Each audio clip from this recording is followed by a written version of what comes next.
What's going on, everyone? It's Ben from YGO from Zero, back with another Retro Yu-Gi-Oh! Video, and we've got another Reaper format video. Now, if you don't know, Reaper format is the format held in March 2006 based around SJC Long Beach of that year, using the October 2005 ban list and a card pool going up to Shadow of Infinity. I've featured it in a variety of videos on my channel. Definitely check those out if you're interested in this format. I think it is a fun format, despite there being things like Stein OTK in the format running around that does sort of warp the format around it, even if it isn't necessarily the only top level deck.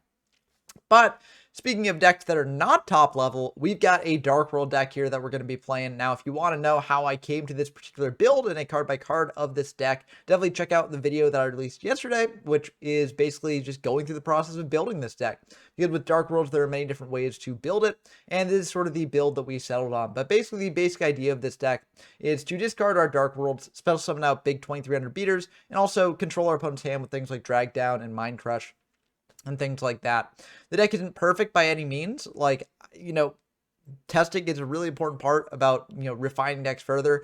And I even said that in my video yesterday. And after playing some games with this deck, I definitely have some ideas for how I would change it. But I can get into those later after we dive into the games. But I do have some pretty exciting games to show for y'all today. So let's dive into them now. Okay, we got our first game here against Atomic Purple, a frequent guest on the channel. I always put it have them on, or they're becoming a frequent guest on the channel. So we're going to dive into the games. And this is a really good opening hand for us. We've got Comfy, double drag down, so we're feeling really good about this. What we're going to do first, we're just going to set Sangan and go for a drag down play. Just get a little bit more options based on what our hand is. And then we can also Comfy the last available thing that they've got, because this will draw them a card there. So, also I should show their hand here. They have a Sork, a Threatening Roar, a Card Destruction, and a Snatch Shield. And we picked the Sangan because Sangan's really annoying. If they get a search off it, Card Destruction is really good for us, so I'm perfectly fine leaving that there. Threatening Roar, I feel like didn't really do much against this deck. And Snatch Shield turned off if we just set the Sangan here. We also probably want to hit Sork at some point, but Sork can always hit later. They kind of have to keep it in their hand if they don't have light. So if we draw into something like Mind Crush later, then we can just use that on the Sork. But, so we go for that, and we do get to draw 2 off our Brow and the Drag Down. And now, unfortunately, because we have this Magician of Faith, we don't really want to go for other Drag Down here. So what we're going to do instead is we're just going to go Comfy. And we're going to rip a card out of their hand. We see they've got Demok, Threatening Roar, Card Destruction, Chaos, Sork, and Snatch Shield. The new card was Demok. So we're just going to pitch the Sork, as I feel like that's the best card to get out of their hand here. Demok is a similarly hard card for them to get out of the hand, but if we send that to grave, they've got ways of reviving it and getting back a powerful spell. So I don't want them to do that. But we are going to just pass back to them at this point, because I feel like we're in a pretty good spot here overall. They're just going to set 1 pass back to us. That could be a T-Roar, could be something else. Either way, what we can do is we can flip the Sangan, set a Magician of Faith, set the Mind Crush, go for the Drag Down now, and bring back that Silva. We see that their hand is the exact same things that we knew about, so that means the set is an unknown, which is good to know about and sort of think about when playing around things. We get to bring back that Silva, and we're just going to attack in for 3,300 here. Even if they had a TT, that would have been a little bit unfortunate, but we would have gotten a search off Sangan, so it would have ultimately been fine. We also had this call to bring back something and get aggressive if we really wanted to there. So we're feeling pretty good about this overall. We're going to pass back to them. They will just bring out a breaker here. We could potentially preemptively do one of these back row, but I don't think we need to. If they go for the Mind Crush, we just call one of the cards in their hand, honestly. If they go for the call, then we can just let that die, because there's nothing really to bring back here. Unfortunately, they go for the call, so that will get gotten rid of, and they're going to attack into the set after setting 2 cards of their own. So, they're playing around Morphing Jar, which I do think is the correct thing to do here. We're going to add back that Drag Down. We could have also gotten Comfy, but since we do have this golden hand, I'd like to just get that in rotation, and Drag Down's a good way to do that. They're going to go for Cardi here, and we feel very good about that. They didn't know about the gold, but they probably didn't want us to combo off with that, and they felt like they had to do this. But because gold was sent to the graveyard by an opponent's card effect, we do get to pop 2 cards on the field. So we're just going to pop the 2 new sets. One of them is T-Roar, and I'd rather just get that out of the picture so we can hit over the break or get in for a ton of damage there. And it seems like their first set didn't really do anything against us before. So we did TT and a T-Roar, so I feel very good about that. We draw into a Brow here. We're going to go for Dark World Lightning on that new set, and that's going to be fine by them. We're going to pitch a Brow. We get to draw off that, and now we can just attack in here. There's not really much they can do about this, and we can just attack in for 3,300 plus 700, so that's a lot of damage there, dropping them down to 700 life points. So yeah, this is going to be pretty bad, and they just draw into a spy, which will not help them here. So they're going to admit defeat there, and we pretty convincingly won that first game. So it shows how powerful Dark Worlds can be if they get their engines going. So for the siding, we bring in 2 Kaiku the Ghost Destroyers. We side out of a Breaker, knowing that they're on a Threatening Roar there. And I believe we also side out of a... What was the other card I sided out of? It might have been a Dust Shoot since we're going second here. So 3 Dust Shoot is kind of bad in that situation. So yeah, I think I set it out of a Dust Shoot. But anyway, we got a Dark World Lightning here. We're going to target these set monsters so that way they can't chain it if it's like Threatening Roar or something. So we managed to hit a spy, so we feel pretty good about that. We bring in a gold, tack in for 2,300, and that will indeed go through. We feel really good about that play. We are going to set an MST, set a Mind Crush, pass back to them. They're going to Dust Tornado in the end phase, hit an MST. And now they're just going to set 3, pass back to us. We draw another Dark World Lightning. That's pretty good. Now, we could potentially just keep this in hand for once we eventually draw into a Dark World. But given how much they set there, I feel like that set might be something that does something here. So what I'm going to do actually is I'm just going to go for Dark World Lightning on the set monster again, pitching a creature swap because we've already got our gold established. Not really much we can really do with that creature swap there. So we pitch that attack in for 23, and we're in a pretty commanding position overall. I keep the Dark Hole in hand because that way Mind Crush is live if we need it. They bring out a Manju of the 10,000 hand, searching out a Paladin of White Dragon from deck to hand. That's really good for us. Because now we know a card in their hand that they can have. You know, if they go for the Ritual spell for Paladin of White Dragon, we can do Mind Crush, call Paladin of White Dragon, and rip that out of hand, and basically, you know, go for 2 for 1 there, which is pretty good. They go for a... Upstart Goblin here, and then they go for Raigeki Break, targeting our back row here. Now, they pitch the Paladin of White Dragon, and this leads me to check their graveyard, so that we got a light and 2 darks there. And this leads me to activate this Mind Crush. We could have just let this go without risking the Dark Hole, but I do feel like since they pitched the Paladin, that means that they're trying to set up for a Chaos play here, so they probably do have a Chaos Orc in hand. So I call Mind Crush on Chaos Orc, and luckily we do hit 2 Chaos Orcs there. So we got lucky that they had 2 of those in hand that we could hit with the Mind Crush, and that was a really, really good turn for us. So, I mean, our opponent got a bit unfortunate there, honestly. We're just going to attack in with the gold, and then with the Kaiku, this way we get to banish the 2 lights from grave, cut them off from Chaos plays in the future. And, yeah, they're at 700 life points. They're just going to set 1, or not set 1, activate Dark Hole. So that does equalize things a little bit here. But, you know, we are in a much better position than they are. We're just going to set the drag down as a bluff here. It could potentially bait them into using spell and trap removal, which we're fine with. We draw a Scapegoat here as well, which just gives us another level of insulation there. They're going to set 1, pass back to us. We draw into a Sangan here. We can just go for Sangan, try and attack in for game.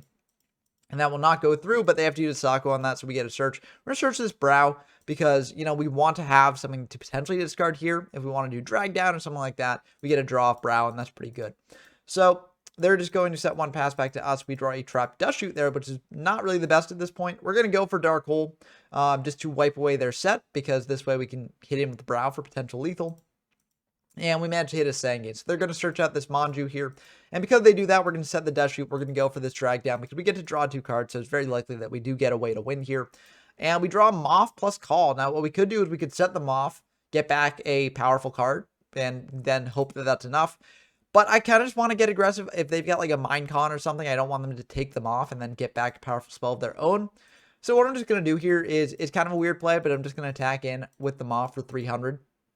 I feel like this puts them on a bit of a clock, and we're going to set this call pass back to them. They go for Snatch on our Moth, switch to defense, pass back to us. I mean, you know, you do what you have to do, right? And we're just going to go for call here, bring back the Sangan. We could have brought back something with a bit more attack, but I don't really think it's necessary. We could have potentially brought back Kaiku. Maybe that would have been the better option here. But I still feel like we're in a really good spot, even if they do bring out Chaos Orc and banish our Sangan. So I'm fine just hitting over the Moth here, passing back to them. They've used up 2 Chaos Orcs, so it's not the most likely thing that they've got another. We draw another Mind Crush here, which could be good for later. We're just going to attack in with that Sangan. They set it down with the book. We set the Mind Crush here, pass back to them. They're going to go for Knock on our Sangan. Kind of unfortunate. They go for Heavy. We've got this Scapegoat here. We could potentially also chain Mind Crush, just try and rip a card out of hand. But with this Scapegoat, I don't really feel like it's necessary. So we're just going to let all that go. They bring out a Breaker. They attack over one of our sets there. And then we draw Creature Swap, and that will just be the end of the game. We switch the token to attack, activate the Creature Swap, take control of the Breaker, attack over the token, and win. So that was a pretty convincing victory for Dark World. I'm pretty happy with how it performed. But I do think that even in those games, some of the flaws with the deck sort of started to show itself. We were in a pretty low resource situation in the end game here. If we had drawn differently, we could have gotten a bit bricked. And, that is, I think, the biggest flaw with this deck is that, like, using things like drag down, etc., really necessitates you to have, like, very little cards in hand. And when you are in positions like that, it can be a bit awkward for you. And you might get to see how awkward things can get in the next match that we've got to show for you. Okay, we got another game against a Tonic Purple here, and I think this is against a different deck because, we went out of that game and then we jumped into another one. So I think this is a bit of a different deck that they're on here, and it's a very, very neat deck. So I'm happy that we get to show it off here. They're going to set 2, pass back to us. We draw a Comfy here. We activate the Comfy just to get a peek at their hand and rip something out. And we see they've got an Upstart, a Breaker, a Skill Dark, and a Heavy. We just want to get rid of the Heavy because, again, Dark World really does want to be setting a ton of cards here. The Breaker's a little bit awkward for us, but what we can do is we can set the TT and, hope that that's enough. So we're just going to set that TT, pass back to them. I could have also potentially set the Call as well.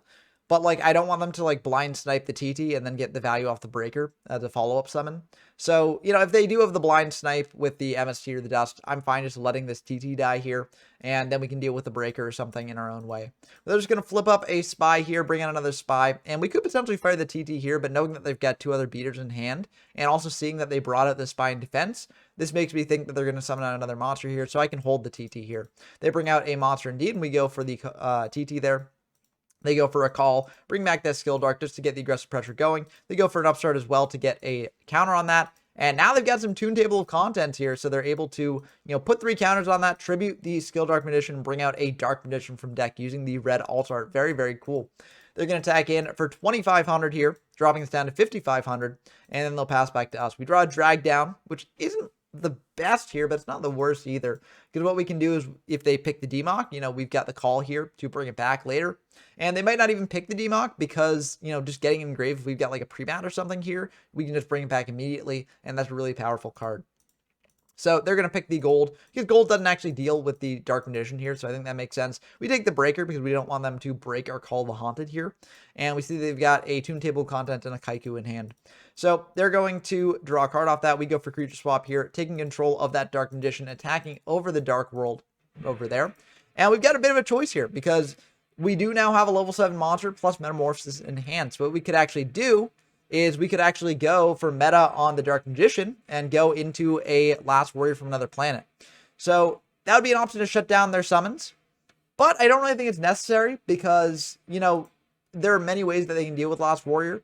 And as long as they can just keep setting cards here, we can't actually keep up our aggressive pressure there. So I don't really think it does much to bring out the Last Warrior, and we might as well save the meta for a later point. There are better things that I can do with meta, I think. So I'm just going to pass back to them, leave the Dark Magician up. They need to deal with this somehow. And they're just going to set anyways, pass back to us. We draw a Mind Crush, which is pretty decent. We're just going to set 2, attack into the set. Maybe it's like Morphing Jar. It's not. It's just the Kaiku, pass back to them. But also we set the meta because we do have to do Mind Crush here to pitch the Dark Magician Chaos. We don't want to lose the meta. That's a pretty good card. They're going to set 2, pass back to us. We draw into a Deck Devastation Virus. That's pretty good. We set that but attack into the set. Pass back to them. And they're going to bring out a Toon Gemini Elf, set 1, pass back to us. We draw into a Brow Dark, or Huntsman of Dark World. That's pretty good. We can summon that out, attack into the Toon Gemini Elf. They're going to go for Saku on this Dark Magician, and we're just going to chain the Deck Devi to tribute that off and get a peek at what they're working with in hand. Also, if they draw, we get to see those as well, which is very, very powerful in this deck that is playing Mind Crush. We bring back the gold here and attack into the Toon Gemini Elf just to get on the damage here. If we didn't do this, or if they had a way to stop the gold, then it wouldn't really be the worst thing for us, because then they get a hand rip, potentially get the Dark Magician Chaos engrave, and that's fine. So Toon Gemini Elf is a bit awkward against Dark Worlds because it can just trigger our stuff, which is very, very nice for us. So we could have also potentially just attacked into the Toon Gemini Elf with the Brow to pitch the Dark Magician Chaos, and then go for a call on that, and then bring back a spell from grave. That might have been the better option. But I feel like this is also fine. We got DMOC for later. We could always just tribute out the DMOC, like hard tribute it with these 2 monsters on field. So I feel like we didn't need to go all in on that plan there. But they draw into a DMOC of their own, so we feel very good about that. They just bring out this Kaiku the Ghost Destroyer, attack into the Brow. We'll take that 400. And we don't have any monsters engraved to banish, so they can't banish anything. So we're going to draw into a pre-mat here. We could potentially pre-mat back that Dark Magician of Chaos, or not Dark Magician Chaos, but the Brow. Tribute off for Dark Magician Chaos and get back something else. That's an option. We could also like set the pre-mat, Mind Crush, call wrong, bring back the DMOC that way and go for that. But I just think that's kind of unnecessary. I think we've got a pretty good board position here. We're just going to attack them with gold, deal 500 to them, and then just pass back to them. Our Mind Crush is like guaranteed live if we want it. So if we do have to go for Mind Crush, then we can just call correctly and not have to discard. So we can just keep the pre-mat in hand for now.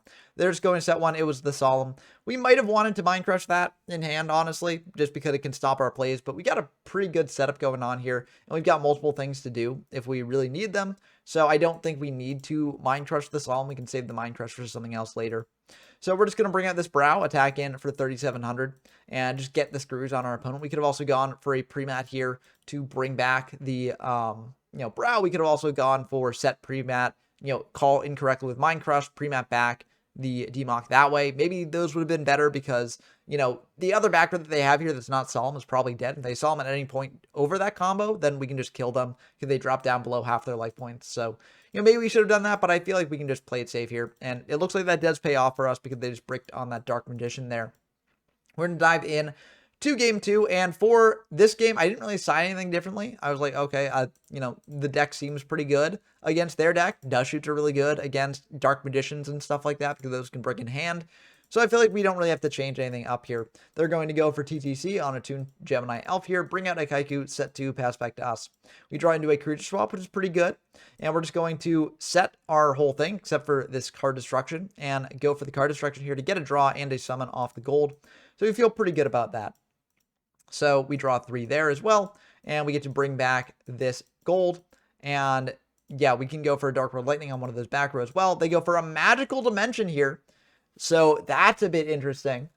Bit of an interesting tech. So they can tribute that Kaiku, pop our gold and summon a monster from hand. Now, I did check this, and, basically the order in which this activates is this will be able to, resolve completely before we actually finish resolving our Dark World Lightning.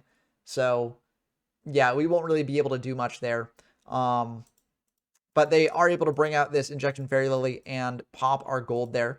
And that's a bit of a threatening monster to have. We could Dark Hole it, but I don't really think we need to yet. We're at 9,000 life points, and we're feeling okay about this. So I don't think that we're in a truly dangerous spot yet. It is just a bit awkward here because we are taking some damage. They're going to set 2, pass back to us, playing around that Dust Shoot. We draw into a Mind Crush here. We're just going to go for the Dark Hole, wipe away that Lily, set the Mind Crush, pass back to them. We could always call wrong on Mind Crush, just bring out the gold and start attacking in. We draw Silva, so we could do the same thing here.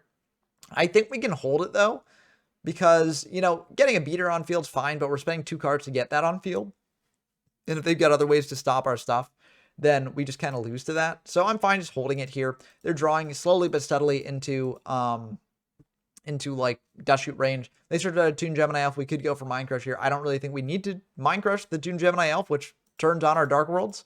So they're just going to bring out a Kaiku, though, pass back to us. We draw another Dust Shoot here. That's really unfortunate. We set that Dust Shoot because I do feel like, we do want to have our Mind Crush online.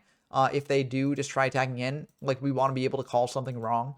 And we draw Dark World Lightning, which is also okay. So what we're going to do here is we're going to go for Mind Crush. We're actually going to call the right thing because we do have this other discard outlet here with the Dark World Lightning. We're going to activate that, hit a Solemn Judgment, and I feel very good about that. That's perfectly fine. And we'll pass back to them. They're just going to pass back to us. We draw a Breaker here. So we can bring out the Breaker. We can just try and break one of those back row there. And they're going to let that go through. And now we can creature swap the Breaker over to them, and they go for a Magical Dimension here. This will pop before the creature swap finishes triggering, so unfortunately we won't be able to swap with them. So that's kind of rough that they had another one. But it does, sort of give me some measure of solace that no matter what we had picked for our Dark World Lightning target that first turn, it wouldn't have really mattered here. They attack in for 4,400 here. And that will all go through. So we're in a really tough spot. We really need to turn these golds or silvas online. And unfortunately, we draw another gold. So that will just be the end of the game. And that's one of the big flaws with this deck, where you just draw into all the Dark Worlds and doesn't really do much here. So because of the Magical Dimensions, we actually side into 2 Mask of Restricts here. So, Mask of Restrict can stop Magical Dimension while still getting to use the card because it doesn't tribute for cost. So, I feel like chaining Mask of Restrict to a Magical Dimension is pretty good. Also turns off things like Dark Magician in hand. So I feel pretty good about that. We're just going to set 4 here, pass back to them. Now, what we could do here is we could just start with a Mind Crush, calling purposely wrong and getting our Silva into play so that we've got a Dark Devastation Virus online. And that is indeed what we kind of do. So we go for Mind Crush here. We call Heavy Storm because we don't really have a good way to stop Heavy Storm. So if they do actually have Heavy Storm, you know, we've hit a very good card here. We can get that out of play. We don't have to worry about that. But if they don't, we get Silva in play. We've got the Deck Devastation Virus plus a Mind Crush, and we want to get that online before, you know, Mask of Restrict gets flipped up, because we can't activate our Deck Devastation Virus under Mask of Restrict. We did side out of some of our ways to tribute, so we sided out of the Metamorphosis, for instance, because that's a bit worse in this case. We also sided out of the Democ as well, because I feel like that's also a bit less good in this matchup, and also sometimes requires us to tribute. So, yeah, I sided out of those two to bring in the restricts, and I feel like this is ultimately fine. They go for Dark Hole on the Silva. We go for Deck Devastation Virus. We get a peek at their hand. We see they've got a Toon Gemini Elf, a Ghost Destroyer, a Mystical Space Typhoon, a Book of Moon, a Magical Dimension. That's a bit awkward for us because that Magical Restrict is going to eat up the MST if we chain it to a Magical Dimension, but maybe they won't go for that. We also do have this Mind Crush here if we do want to rip other cards out of their hand. I don't think we necessarily need to right now, so I just choose not to. For instance, if we Magical Dimension, the way it works is you have to special summon the spellcaster and then destroy a monster in field. So if the Master Restrict does eat an MST and they've just got this setup and stuff, and let's say we brought out, well, I mean, we'd have to have a card in hand, but let's say we brought out a powerful thing that they're going to Magical Dimension next turn, then we can actually go for Mind Crush on the spellcaster they might have in hand, and they won't be able to pop with the Magical Dimension in that case.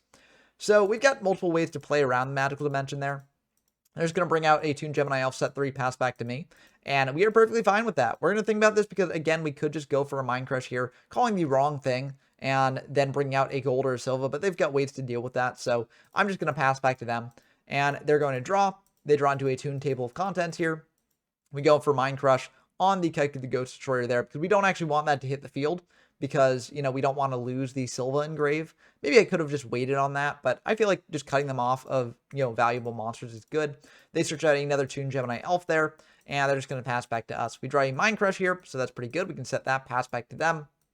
They have an Upstart Goblin there, and they're going to activate that Upstart, so we gain 1,000 from that. They draw a card. We do get to see that because of the Deck Devastation Virus. They're going to set that Saku, pass back to us. And I believe that was the last turn on Deck Devastation Virus. There might be one turn left. But either way, I feel like we're in a pretty good spot here. We set this Magician of Faith, pass back to them. They draw into an Upstart. And yeah, this is the last turn on Deck Devastation Virus. They go for another Upstart there, draw a card, pass back to us. And now we draw Drag Down. That's very, very good for us. We can go Drag Down here, get a Dark World into rotation. We get to peek at their hand. See, they've got a Confiscation and a Toon Gemini Elf. We're just going to take the Toon Gemini Elf because, you know, that's a body that can block things like Brow or other stuff like that. So getting rid of the Toon Gemini Elf is decent. Also shuts off like Magical Dimension. So I feel pretty good about getting that out of the hand. And if they want to coffee my hand, you know, go ahead. I can just play around that for the rest of the game. So we get to bring out this Silva here. And we can set this Dark Hole, flip up the Magician of Faith, grab back that Drag Down into the grave there, and then go for Drag Down yet again, pitching a Dark Magic attack, which is actually kind of scary if they ever get that online. We pitch a gold and bring back the gold here. And then we go for Premat on the last Silva engrave, because we know about the MST, so we want to bait out MST. We know about Book. We know about Magical Dimension, so we want to just put threats on board. We also know about Saku's as well. We want to put threats on board that they have to answer in some way. So I go for the Premat here because then that baits out the MST, so now our Master Restrict is live for later, and now I start trying to bait out some of the removal that they've got. So that eats the Saku, that eats the Book, and then, you know, they're just going to pass, or we're going to pass back to them. I could have also potentially not attacked at all here and just left things as they are, because I did know about the Saku, but I feel like, you know, we've got this Dark Hole to clear up the board if they do manage to clear our stuff as well, so that's fine. We got Restrict to stop things like Magical Dimension. I was really hoping that they try and go for a Magical Dimension there, but yeah, they go for Breaker. They pop the Dark Hole, which is very smart of them since we did set it to play around Drag Down. And that is another thing that, like, you have to do with this deck. You have to play your powerful spells into removal because you just need to get them out of your hand. So that is one of the flaws of the deck, that they can just eat through that sort of thing. They attack in to the Magician of Faith, and now they attack in to the Silva here, and that's just a bit unfortunate for us. We draw into a Dust Shoot here, and I actually make a big misplay here. I should keep the Dust Shoot in hand. One, it turns on my Mind Crush. You can't activate Mind Crush if you don't have cards in hand. And two, it prevents them from attacking in with Toon Gemini Elf, because if they think that I have a Dark World in hand here, they're not going to attack with this, because Toon Gemini Elf will discard it. I get the boosted effect because of discard by something that they control, and I'm just taking 19 or less damage a turn. I figured I'd set the Dust Shoot as a bluff to potentially stop them from trying to, summon another monster. Maybe they think it's TT or something like that. But I do think that it would have been more valuable overall just to keep it in hand. They bring in a Kaiku just playing into TT anyways, because we are on such low cards here. So even if they did walk into a TT, it really wouldn't be the worst thing in the world for them. So I do think that this is the smart play on our opponent's part. And, I really should have kept the Dust Shoot in hand. I mean, if we had done that, though, we would have been at 4,500. It wouldn't really made too much of a difference because then they get in for potential lethal next turn anyways. I bring out this Break the Magical Warrior here, attack into the Kaiku. They go for Magical Dimension. We go for Mask of Restrict. So that will indeed stop the Magical Dimension from going through. So that's what I wanted to set up there. And I mean, we're in a really bad spot because they just crash in with Toon Gemini Elf, attack directly with Breaker. So we're not probably going to win this one. They go for heavy. So this is probably going to be the end of the game. They go for Skilled Dark Magician. And yeah, so they attack in with one of these things, attack in with the other two. If we had been at 4,500, we would have been at 1,000 left. Let's see what the next draw would have been. I do check that. It would have just been Morphing Jar. Realistically, that would not have helped here. So yeah, unfortunately, I think we were probably losing this one either way. But still, I think that this was a really cool showing for the deck. And also cool showing for Atomic Purple's deck here. This was a really neat sort of jank strategy. And even though our deck should, on paper, play pretty well into things like Toon Gemini Elf, unfortunately, it never really went through like that because our opponent played very smartly. And we, unfortunately, did not really play as well in the end here, but I do think it still was ultimately a pretty good game. But this wasn't the last match that I got with the deck. I got one more match to show with y'all, so let's dive into that now. Okay, we got a game against Zorudo Dark Arm God. If you're guests on the channel, always a pleasure to have them on. And we're going to dive in to the games here. We're going second, they're going first. And this is a pretty decent hand, all things considered, I'll say. We got a way to trigger our Dark World. The unfortunate thing about this, oh, we drew another brow. The unfortunate thing about this is, like, if we do go for Mind Crush to purposely trigger a Dark World, that doesn't really do much here. And also, like, Magician of Fate doesn't have any spells engraved, so I don't even want to set that. So what I do is I just set the brow, pass back to them. Maybe they won't attack into it, and then we contribute out a Dark World next turn. But we are kind of bricking on our Dark Worlds without the discard outlets here. They're going to attack into our set with a Shining Angel. We're going to set one pass back to us, and we draw into an MST, which is pretty good. We set the Magician of Faith and the MST, because now we can actually use this. We can just activate MST as they declare an attack into Magician of Faith, get back the MST, and that's pretty fine. So we go for MST on the new set there, figuring that if they're setting that in addition to the two they already had set, it's probably something good. So they attack into the Magician of Faith, we add back that MST, and they pass back to us. We draw a Deck Devastation Virus here, which is pretty good. We can get that potentially online. We're just going to set the brow, so that way, if we do Mind Crush here, our targets are both live. And yeah, we're going to pass back to them. We could potentially do a really aggressive play of just going for Mind Crush, like in draw or standby, calling something we know is wrong, and then Deck Devastation virusing, our gold or silver, just to get rid of the Shining Angel and just anything else they might have in hand. But I feel like that's a bit too greedy, and I feel like it loses to a bit too much. And like, realistically, we've got a fair bit of the game left to play, so I feel like this is ultimately pretty fine. They're going to go for a Cyberstein, though, and now I'm starting to regret that play. But, like, honestly, I mean, I don't really think that we could have predicted this play that much. We got 3 back row here, and they go for a full Stein play. So I feel like, this is a very aggressive play that we were not really expecting, and I don't think that we should have necessarily been expecting it. But they go for the Cyberstein now, paying 5,000, and because they could potentially get a Ryu Senji, which would be really bad for me, I just choose to go for the Mind Crush now. And I call, like, Megamorph, because I'm just like, well, if they go for Ryu Senji here, they could potentially have a winning line if they, like, bring out, Cyber End Dragon, or if they bring out Cyber Twin Dragon, and they've got that for it. Limited removal is limited, so I'm not expecting that as much, but Megamorph might be an option. If they don't have Megamorph, then I send, a Silva or a Gold here. We get to get back that monster. And we're just going to bring in an attack because if they do go for Sentry here, then we've sort of insulated against that. If they don't go for Sentry, we do have this Deck Devastation virus at least to pop their entire board, except for whatever they bring out with Stein, obviously. So I feel okay about this overall. So they initially think that because the Mind Crush sent the Silva, it will get its effect. It does not actually get its additional effect. They don't have to put anything on the bottom of their deck. So yeah, that was not... There was a bit of miscommunication here. We do get to know one extra card in their hand, which is Soul, Purity, and Light. It doesn't end up mattering overall in the end, as you may see at the end of the duel. But they bring out a Fiend Skull Dragon here, which is very interesting. I'm not sure why they went for Fiend Skull over something else. Maybe because we could potentially have a flip monster here, like Morphing Jar. So it makes sense in that respect. And also does stop things like Saku or something. So I guess Fiend Skull makes sense. But it is just kind of weird into the Silva there. But maybe they've got some way to deal with Silva. I assume that they've got some way to deal with Silva. Because especially after they attack into the Silva with the Shining Angel once, then they attack into it yet again with another Shining Angel. And now they go for a Golden Homunculus. So at the end of the battle phase here, this is what I'm left with. They've got a lethal shot into Stein here. Even if they bring out Soul of Purity and Light, which is the main reason why I could think them going into Shining Angel plus the Golden Homunculus is here, right? Even if I didn't know about Soul being in hand from the miscommunication, that is what I'm having the read on here. Because there's no way you just attack in double Shining Angel and then bring out Homunculus if you aren't doing banish plays on the main phase 2 and beyond, right? And by crashing the Shining Angels into the Silva, they've put themselves at a point where even if they've got a Soul of Purity and Light here, this thing's going to be a 2000. I attack into that Cyberstein and they lose the game, right? So I have the strong read that they're both making a big banish play to do something with Homunculus, and they have a way to deal with Silva. And we do, they know about the MST in the back row. So both those back rows, in my mind, are live, because I think that you would not do such an aggressive play here unless you know that both those back rows are live and surviving, to stop the Silva from coming through here. So I am very scared that they're just going to main 2 at this point. So at the end of the battle phase, I just have to act, I think. And I just go for the Deck Devastation Virus to get rid of that Homunculus. It does get rid of the Stein, which cuts off a potential lethal access point. But I do think I have to do this, right? Like, because I don't know what they're cooking up, but clearly they've got some way to stop what I'm doing here. And I don't want them to do that. So I just go for the Deck Devastation Virus. I get a peek at their whole hand. And unfortunately, they've got nothing here that actually, will be hit by Deck Devastation Virus. And they've also got a Chaos Orc. So putting the Stein Grave lets them bring out the Chaos Orc as well.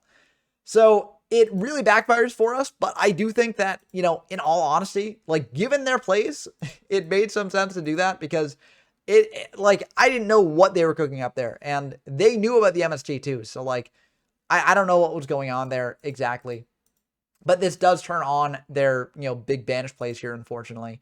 I could have potentially also waited, because them getting a Soul of Purity and Light plus a Homunculus out doesn't really do much. And if I attack in to a, Battle Trap, I can just chain Deck Devastation Virus then. But I don't know. I feel like it's ultimately fine to do this. It also gives us knowledge of what they might have in hand in case that is the way they want to stop the Silva from hitting in. So I feel like doing the Deck Devastation Virus there before the Homunculus gets set up as a threat is a fine option here. But unfortunately, it does backfire for us a lot. But we do draw Drag Down, so we're able to go for Drag Down here, get the gold into play. I just go for MST on one of these back rows because, again, I feel like it's something that will stop my plays here. So I just want to MST while I can. It's a Snatch Steal, so, that would have eaten the MST anyways there. And we go for Drag Down here, pitching the gold. And we see they've got a Sidra, and we also see they've got a Dark Hole here, which we did know about.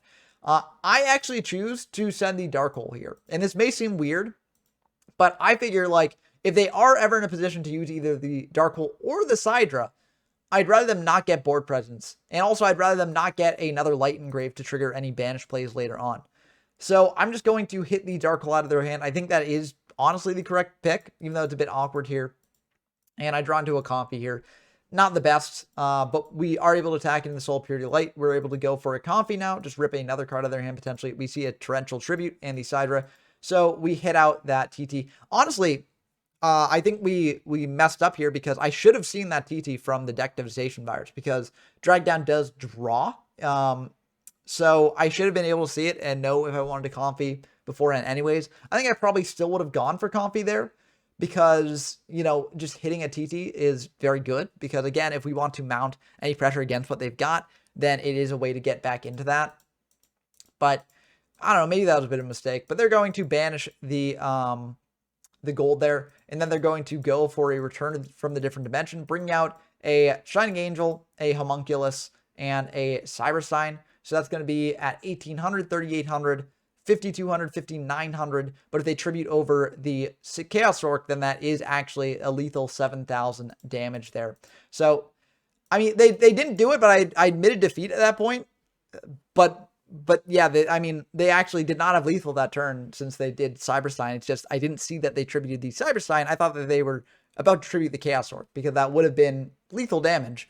But as is, it was not lethal damage. So realistically, I could have drawn something that got me out of that position on the following turn. I just, assumed that they were going to make the play that did lethal.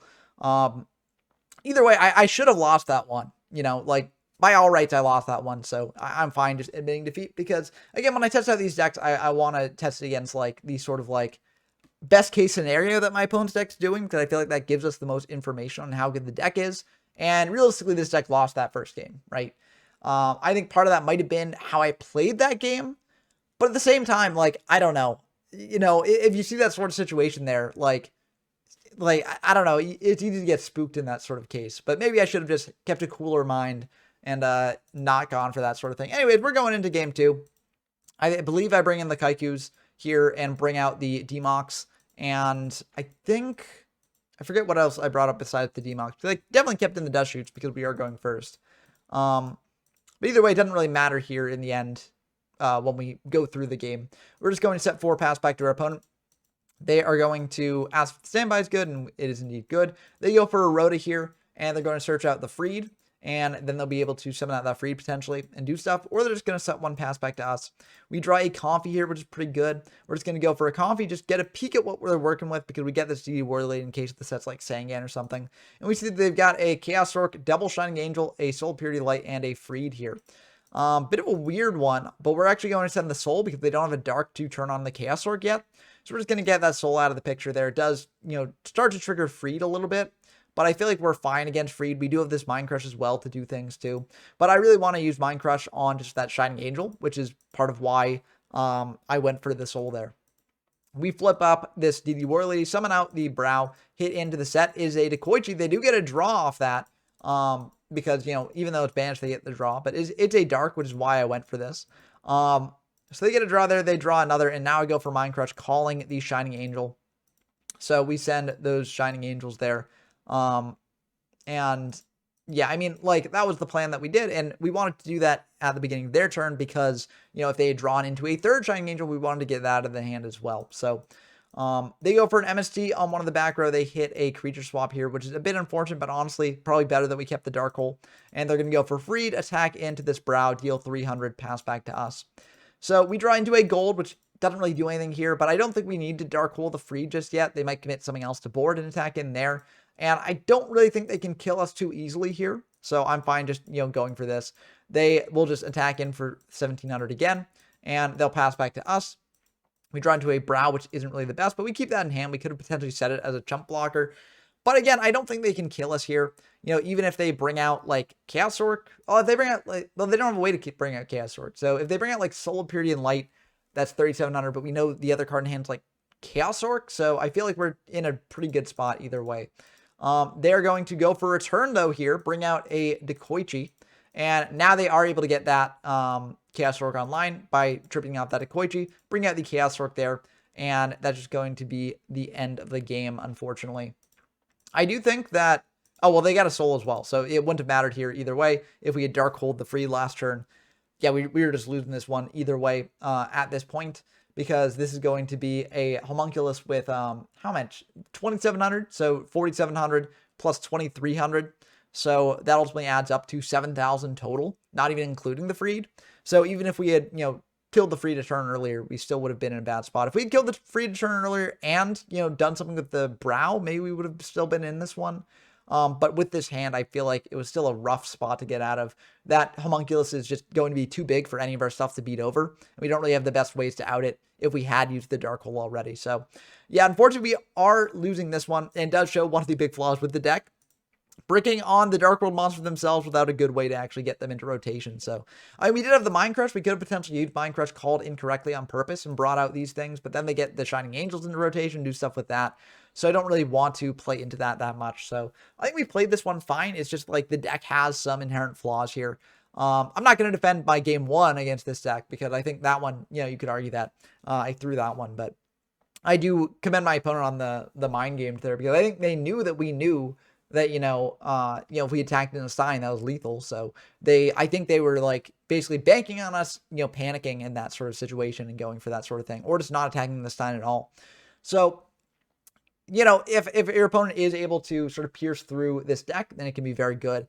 And I mean, this deck it does have some major flaws that they can exploit. Also, we didn't really happen in this last game here, but we saw earlier that bringing on dust shoots can be really bad. We drew 3 dust shoots in one of the games when we were a bit later in the game, and we just were never able to activate it, and that's a big flaw with the deck as well. So I do think that this deck has some major flaws with just bricking on the wrong pieces at the wrong time, but when it does all come together, it feels really fun and really good. Maybe not for your opponent, who was getting their hand ripped apart all the time, but it feels really good for you. And that's the fun of this deck. But I do think this deck is probably not the best in the world. I think it's probably like more of a jank deck, probably rogue or something. Maybe not even tier 2. So it's still fun to play. I encourage people to try it out. And also, again, there are different ways to build this. Definitely build in whatever way you want to. But just know that this is definitely probably not the pick if you want to win a tournament in Reaper's metagame here. But what do you think of the deck? Do you think that I'm sort of underselling it, or do you think that I'm overhyping it? Let me know down in the comments below. Also, if you really do like this content, subscribe to the channel. It helps out a lot. We're trying to reach 1,500 subscribers by the end of the month, and we're only about 40 away, so I think we can do it. So with your help, we can make it there.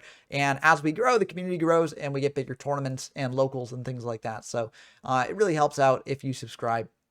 Also, if you want to support me directly, I have a Patreon, links in the description down below. And if you join the Patreon, you get shouted in these videos. So big shouts to Brendonker, Pork Trapcoon, GMYFS, Rinchwin, Dumptruck, and Tyler Competent. It means a lot that you all support me this way, encouraging me to make more videos like this in the future. If you want to play games in Reaper format or any other format that I featured on the channel, definitely head on over to the YGO from Zero Discord server, linked in the description down below. I hope you enjoyed as always, and until next time, I've been Ben from YGO from Zero, and I'm signing off.